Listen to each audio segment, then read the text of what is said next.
एक छोटे से गांव में सुमन नाम की लड़की अपने परिवार के साथ रहती थी। सुमन बहुत नेक दिल की लड़की थी। सुमन को एक दिन अपने दरवाजे पर अजीब सी चिट्ठी मिलती है। चिट्ठी को खून से लिखा गया था। चिट्ठी के अंदर लिखा था, मुझे बचाओ नहीं तो मैं तुम्हें नहीं छोड़ूंगा। चिट्ठी पढ़ के सुमन बहुत घबरा गई। उसने चिट्ठी अपने माता पिता को दिखाया। माता पिता ने सुमन को ये चिट्ठी अनदेखा करने को कहा, लेकिन सुमन के मन में डर बैठ गया था। उसी रात जब सुमन सो रही थी, उसे अजीब अजीब सी आवाजें सुनाई देने लगी। उसने उठकर कमरे के चारों तरफ देखा तो वहाँ कोई नहीं था। तभी उसे खिड़की के पास एक परछाई दिखी। सुमन चीख पड़ी। सुमन के चीखते ही उसके माता पिता वहाँ दौड़ते हुए आ गए। अगली सुबह सुमन को एक और खून से लिखी हुई चिट्ठी मिलती है। इस बार उसमें लिखा था, मैं चेतावनी दी थी, अब तुम भुगतो।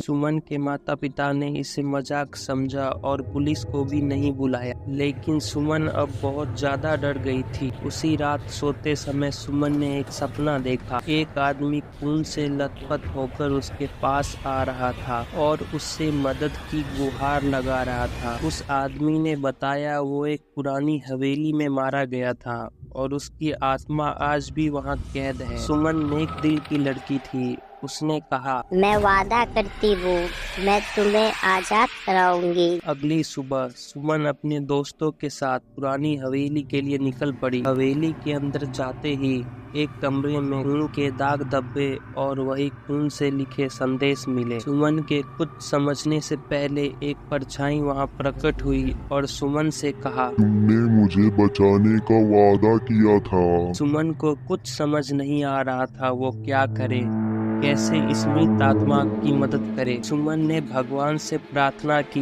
हे भगवान इसे मुक्ति प्रदान करो। सुमन एक नेक दिल की लड़की थी। उसके दिल में कोई बुराई नहीं थी। अचानक एक तेज रोशनी प्रकट हुई और वो आत्मा मुक्त हो गई। उसके बाद कभी सुमन को खून से लिखी चिट्ठी नहीं मिली। गांव के लोग कहते हैं सुमन की हिम्मत और विश्वास ने उस आत्मा को मुक्त कर दिया। ये कहानी हमें सिखाती है, कभी कभी डर का सामना और सच्चाई को खोजने की हिम्मत होनी चाहिए।